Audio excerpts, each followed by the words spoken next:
In this video, we're going to be covering how we rebuilt this burnt Dodge Challenger Hellcat. We got it back here in the shop and clearly it was burnt, and we started investigating. We found that the transmission had exploded. You can see the torque converter right through the transmission here.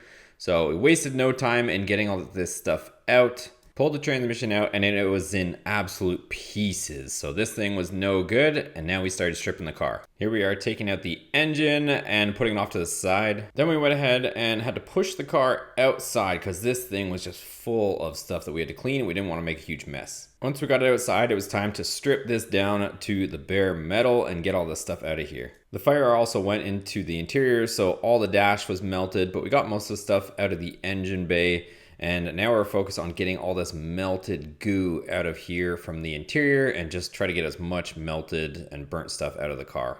So here we are taking out all of the interior pieces, getting it down to bare metal. So you can see here is a bunch of just melted goo, but all the melted stuff, plastic, rubber, all that stuff is out. And then I'm about to take off the windshield here and get all this broken glass off here, just so we're getting things down to bare metal. Next up was to degrease the whole vehicle and pressure wash it down, just try to get as much oils and grease and all that stuff out of there as we could. And here was the results afterwards. So definitely not pretty, but took it down to whatever's here, whatever we're calling this, and degreased. All the burnt stuff is out. So we got the windshield out, and now we can move on to sanding and paint. So this was definitely the worst part of the whole job, was having to sandblast this and just sand it, get all this stuff off. We took it down to bare metal here before we moved on. You can see here just absolutely covered in sandblasting media. It was terrible. So here's the car right down to bare metal here. So we took it right down anywhere that was charred, all the way down to metal. Anything that was unburnt we left because it's already a good base for us. And now we're ready to move on to the self-etching primer. So here's everything in self-etching primer for the bare metal spots. And we took this even beyond factory. So we put a really high quality base primer on it. And then after that, we even went ahead and we sanded everything down so that our primer was as smooth and level as possible, so we can get a show quality paint job on this. And here we go. Finally, we're able to hit this thing with some paint. So this is probably the second time I've ever painted, so I am not a professional painter by any means, but wait until you see the results, you guys. This thing came out absolutely amazing. And after several coats of base color, we ended up hitting it with the clear. So this stuff is fun as well, but ended up putting on a bunch of clear, and let me show you guys the results.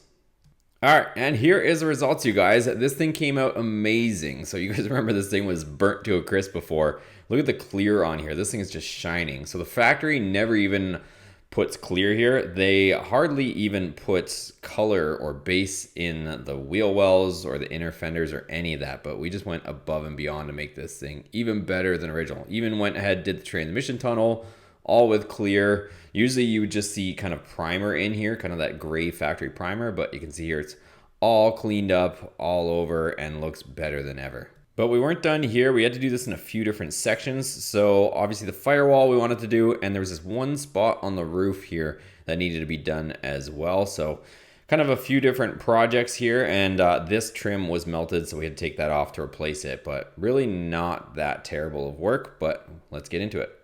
And here we are, just sanding, scraping, just getting all this junk off here so that I could sand it down back to bare metal, get all the junk off of it. And then once we were done that, then we used self-etching primer again. Had to replace a little bit of seam sealer that got a little warm there, so ended up replacing all that.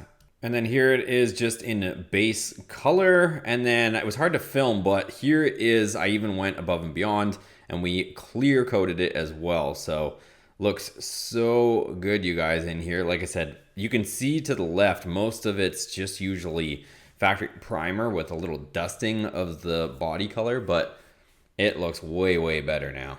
So by now, I'm sure you guys can tell we want this thing to look flawless. So there's a one spot there by the A pillar. Also, there was a little bit of soot here in the door jamb that we're gonna try to clean up, see how that cleans up, but we'll have to take the door off in order to get to there.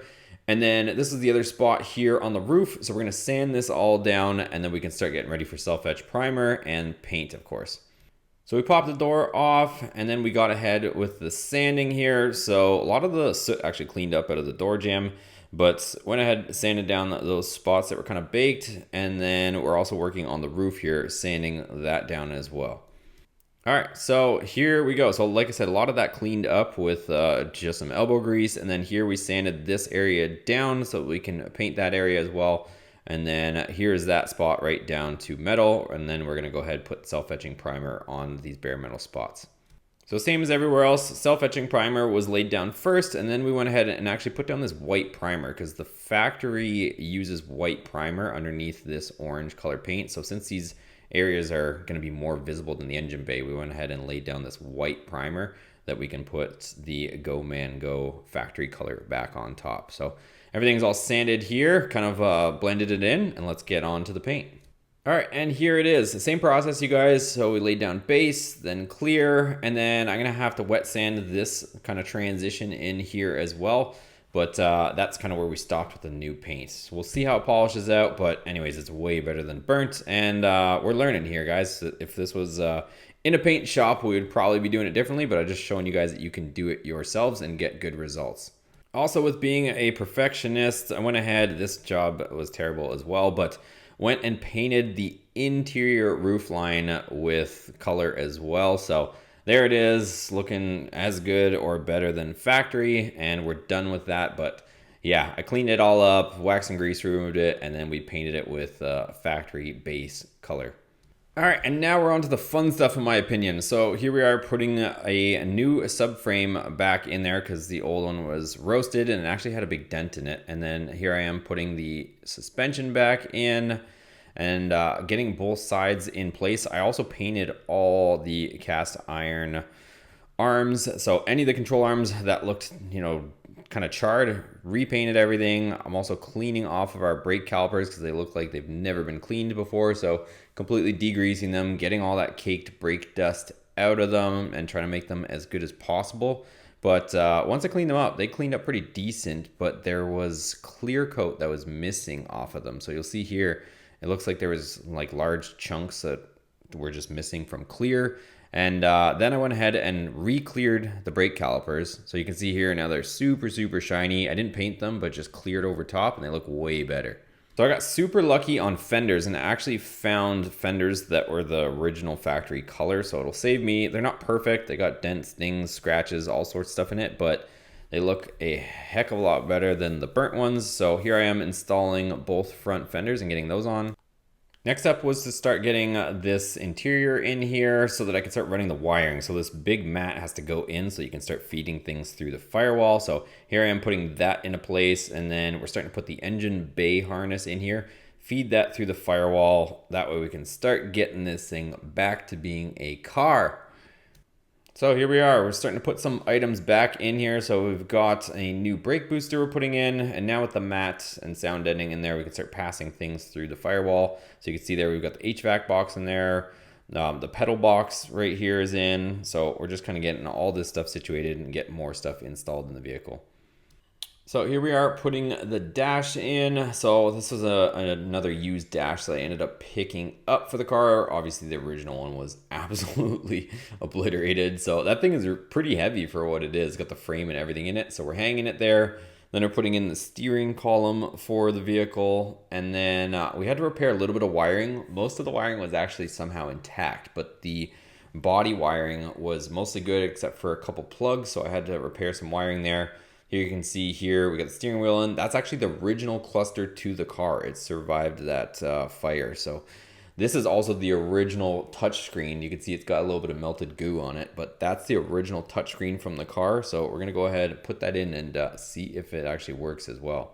And this was a huge moment for the car. This was the first time that we had put power back to the vehicle. So here we are connecting it for the first time since the fire.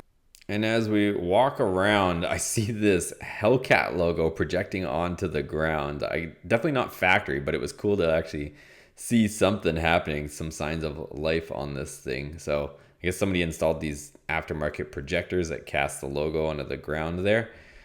The car never came with keys, so at this point we didn't have keys to the car to try to turn it on, but we ended up hitting the light switch and things started waking up on the car, which is really an exciting moment at the time. So we went ahead and checked to see what we had, and lo and behold, we had running lights, and we don't have headlights or anything in the vehicle just yet, but just to see this thing kind of lighting up, it was definitely a moment for the project and for the build.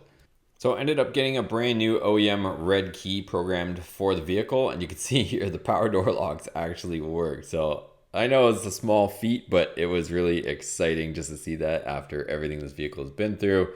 You can see here the lights are illuminating and flashing with the unlock and lock.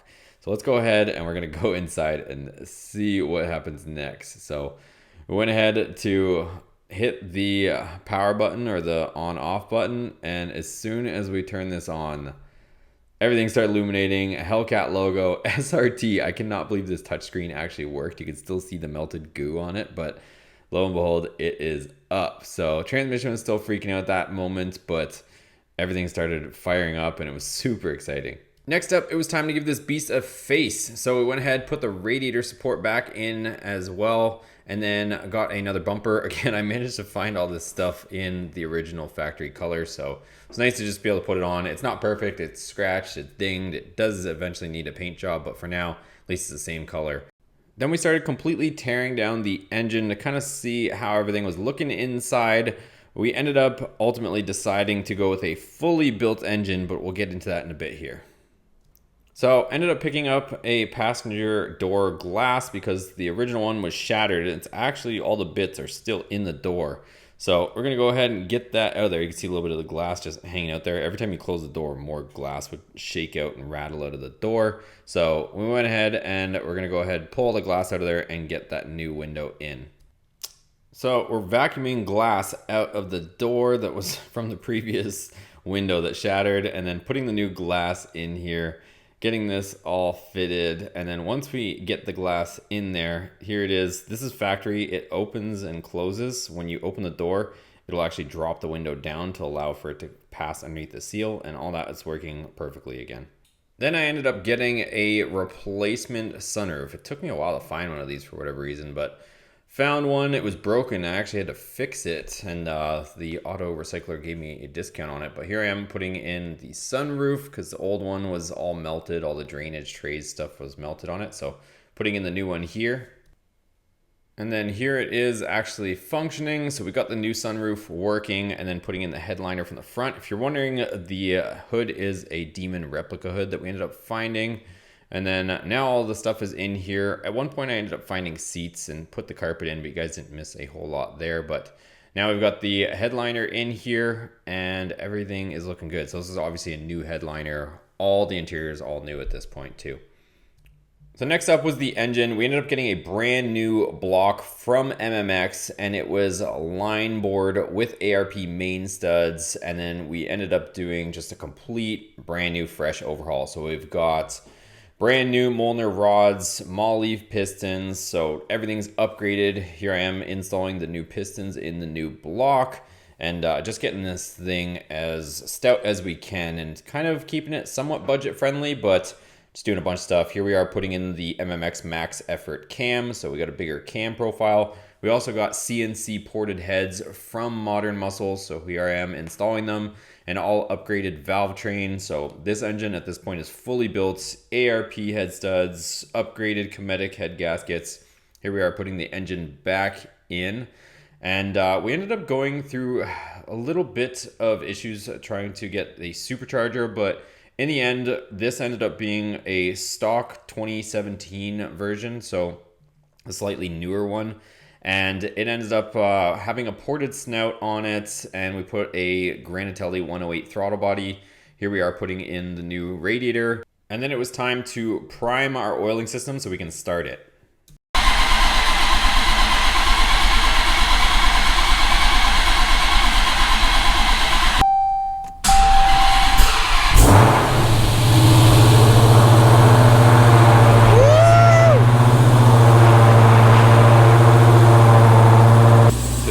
Just topping up fluids, letting the engine kind of come up to temperature, and just keeping an eye on everything, but everything sounded and looked beautiful right on first startup.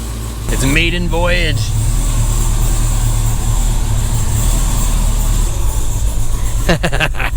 Sounds so good, you guys.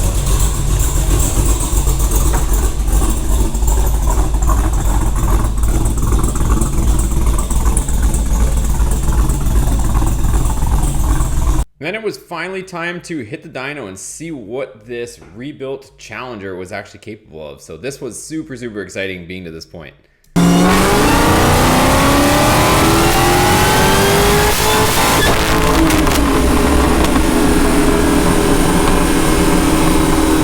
So we ran into a couple issues on the dyno, but this thing ended up making 954 horsepower at the wheels and 988 foot-pounds of torque. She's an absolute beast. So that's the story of my Dodge Challenger Hellcat rebuild. Comment down below what you guys think of this. If you guys are interested in the full detailed build, go head over to Boosted Motorsports and check out the complete episode series. We have a bunch of episodes going way more into detail than this, but I want to share this project with you guys. We've still got a lot more to go. We're going to be hitting the track now that she's all dialed in. We're just getting a few more tweaks on it, but this car has come a long way. Thanks so much for watching, you guys. Make sure you hit the thumbs up button and subscribe before you take off. Check out the other videos on Boosted Motorsports, and we'll see you guys on the next one.